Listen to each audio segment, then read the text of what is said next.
Episode 1. முகூர்த்தம் makers என்ற பெயர் பலகை தாங்கிய சிறிய ஸ்டோரி நடத்தி கொண்டு வருகிறாள் ஸ்ருதி.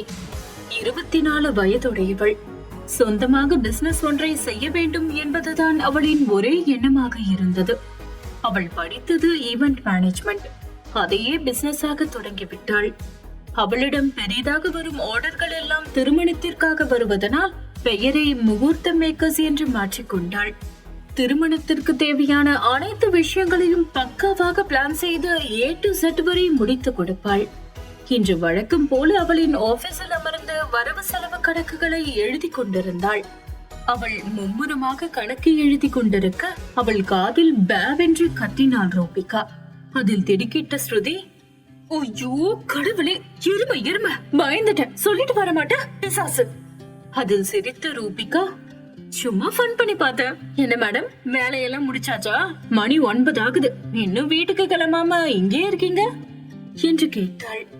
ஸ்ருதி இந்த பிசினஸை ஆரம்பித்து 2 வருடங்கள் ஆகிறது. இந்த 2 வருடம் அவளுடனே எப்போதும் இருப்பவள் தான் ரூபிகா. இருவரும் ஒரே வீட்டை பகிர்ந்து கொண்டு தங்கி இருக்கிறார்கள். இல்ல ரூபி, இன்னும் வேலை முடியல. இப்பதான் இந்த ஆர்டர் முடிஞ்சது. அதனால கணக்கு வழக்கெல்லாம் சரியா எழுதிட்டு கிளைண்ட் கிட்ட இருந்து மிச்ச பேமெண்ட் வாங்கணும். யப்பா, இப்படி வேலை பாக்குறத பார்த்தா எனக்கு ரொம்ப புல்லரிக்குது. நீ யாரையாவது அசிஸ்டன்ட் வச்சுக்கலாம்ல, உனக்கு ஹெல்ப்புக்காக இருக்கிறதுக்கு. நானும் பாக்குறேன். ஆனா அவ்வளவு சீக்கிரம் பண விஷயத்துல யாரையும் நம்பி உட்கார வைக்க முடியாதுல்ல. அதனாலதான் இதெல்லாம் நானே பாத்துக்கிறேன் என்றாள். அந்த நேரம் அந்த ஸ்டோரில் வேலை பார்க்கும் ஒருத்தி ஸ்ருதியின் அறை கதவை தட்டினாள். என்னாச்சு சுமதி என உள்ளே இருந்து கொண்டு குரல் கொடுக்க, மேடம் 2 பேரும் புது ஆர்டர் கொடுக்க வந்திருக்காங்க மேடம், அவங்கள உள்ளார அனுப்பவா என்று கேட்டாள். என்னது, இந்த நேரத்திலயா? மணி 9 ஆச்சு, நாளைக்கு காலையில வர சொல்லு. மேடம் நான் சொல்லி பாத்துட்டேன் மேடம், ஆனா அவங்க உங்களை இப்பவே பார்த்து ஆர்டர் கொடுக்கணும்னு பிடிவாதமா இருக்காங்க என்று சுமதி கூறிடு. ஸ்ருதி சிறிது நேரம் யோசித்தாள். சரி சுமதி, நீ அவங்கள வர சொல்லு என்று கூற சுமதி அங்கிருந்து சென்றாள். மணி 9 ஆச்சு, இப்போ வந்து கல்யாண ஆர்டர் கொடுக்கறாங்களா? பொதுவா இந்த மாதிரி விஷயத்துக்கு எல்லாம் நேர காலம் பார்த்து தானே வருவாங்க. ஆமா ரூபி, நல்ல நேரத்துலதான் வரணும்னு வருவாங்க. மேபி சும்மா நம்ம கிட்ட பிளான் பத்தி கேட்டுட்டு போக வராங்களோ என்னவோ. சரி, நான் போய் கிளைண்ட் அட்டெண்ட் பண்ணிட்டு வரேன், நீ இங்கே இரு என்று கூறிவிட்டு அவள் எழ, சரியாக அவள் அரைக்கதவை திறந்து கொண்டு உள்ளே ஒரு ஜோடி வந்தது. வந்திருப்பவர்களை கண்டதும் அதிர்ச்சியில் வாயை பிளந்தாள் ஸ்ருதி. இவ்வளவு நேரம் அவள் முகத்தில் இருந்த சாந்தம் பறந்து முகம் கோபத்தில் சிவந்தது. வந்திருப்பவனை கண்டதுமே அவளுக்கு பயங்கர கோபம் வர, ரூபிகாவும் வந்திருப்பவனை அடையாளம் கண்டு கொண்டாள். ஹே, உன்னை யார் உள்ள விட்டது என்று வந்திருப்பவனை கண்டதுமே ஸ்ருதி கோபமாக கேட்டாள். அவன் அருகே நின்றிருந்த பெண் அவனின் கையை இறுக்கமாக பிடித்துக் கொண்டு, மிஸ் ஸ்ருதி, உங்களோட ஸ்டாஃப் தான் எங்களை இங்கு வர சொன்னாங்க என அவள் கூறியதும் தான் ஸ்ருதி அந்த பெண்ணையே கவனித்தாள். மிகவும் அழகாகவும் அதே போல் அவள் உடுத்தியிருக்கும் உடைகளும் அவளின் பகட்டை காட்ட, உடன் வந்திருப்பவனை கண்டு நக்கலாக சிரித்தாள் ஸ்ருதி. என்ன ஸ்ருதி, என வான்னு ஒரு வார்த்தை கூட சொல்ல மாட்டேங்கிற?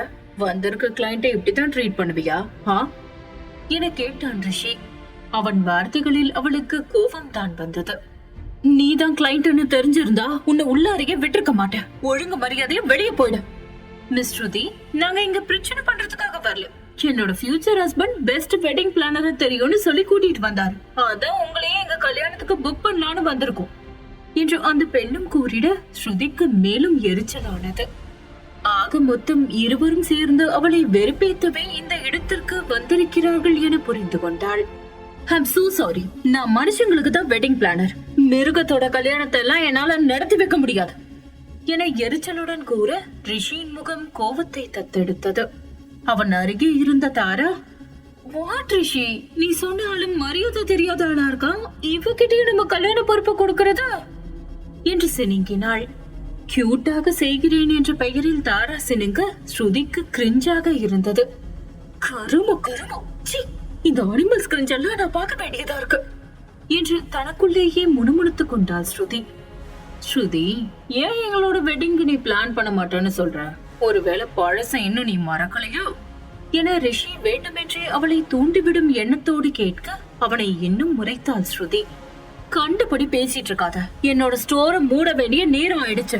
2 பேரும் வெளியே போறீங்களா இல்ல செக்யூரிட்டியை கூப்பிட்டு கழுத்தை பிடிச்சு வெளியே தள்ள சொல்லவா?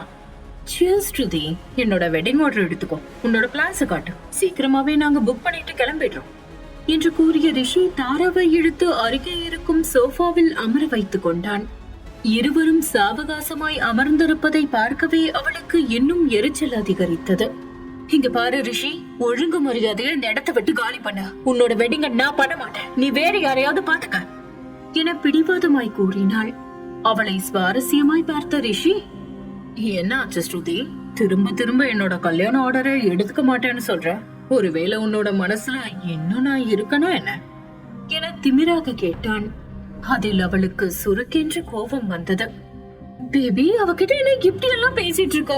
நம்ம 2 பேரும் கல்யாணம் பண்ணிக்க போறோம். ஏன் முன்னாடி அவகிட்ட இப்படி எல்லாம் பேசுற என்று சினுங்கினாள் தாரா. டார்லிங், நீ கவலைப்படாத. என்னைக்குமே எனக்கு நீதான் வைஃப். அதை யாராலையும் மாத்த முடியாது. அவ என்னோட பாஸ்ட். நம்ம கல்யாண ஆர்டர் அவ எடுக்கல. இன்னும் அவ மனசுல நான் இருக்கேன்னு நினைக்கிறேன். அதான் இதை எடுக்கிறதுக்கு அவ பயப்படுறா. எங்க நம்ம கல்யாணத்தை பார்த்து அவ எல்லாரும் முன்னாடியும் கதறி அழுதுடுவாளோன்னு பயப்படுறா போல என நக்கலாக ரிஷி கூறி தாராவை தோளோடு அணைத்துக் கொள்ள ஸ்ருதி கடுப்பில் கண்களை உருட்டினாள். இவர்கள் இருவரும் செய்யும் செயலை அவளால் பொறுத்து கொள்ள முடியவில்லை. எரிச்சலுடன் அவளின் வெட்டிங் பிளானர் புக்கை கொண்டு வந்து அவர்கள் முன்னே தூக்கி எறிந்தாள் ஸ்ருதி. இந்தா, இதுல எல்லா பிளான்ஸும் இருக்கு. எது வேணுமோ அதை நீயே சூஸ் பண்ணிக்கோ. இதெல்லாம் எக்ஸ்பிளைன் பண்ண ஆள் வேணும்னா நாளைக்கு காலையில வா. என்னோட ஸ்டாஃப் பண்ணுவாங்க. இப்போ இதை எடுத்துக்கிட்டு இந்த இடத்த மரியாதையா காலி பண்ண என்று கோபத்தோடு கூறினாள். ஓகே, நாளைக்கு ஷார்ப்பா 10 மணிக்கு என்னோட ஃபியான்சே கூட உன்னை பார்க்க வரேன். நம்ம சேர்ந்து எந்த பிளான் ஃபிக்ஸ் பண்ணலாம், வரட்டா என்று பம்பாக கூறிவிட்டு ரிஷி தாராவை அழைத்துக் கொண்டு வாசல் வரை சென்றவன் ஸ்ருதி பக்கம் திரும்பி, என்ன ஸ்ருதி, என் நினப்புல இன்னுமா நீ சிங்கிளா இருக்க என்று திமிராக அவன் கேட்க அவனை தீயாக முறைத்தாள் ஸ்ருதி.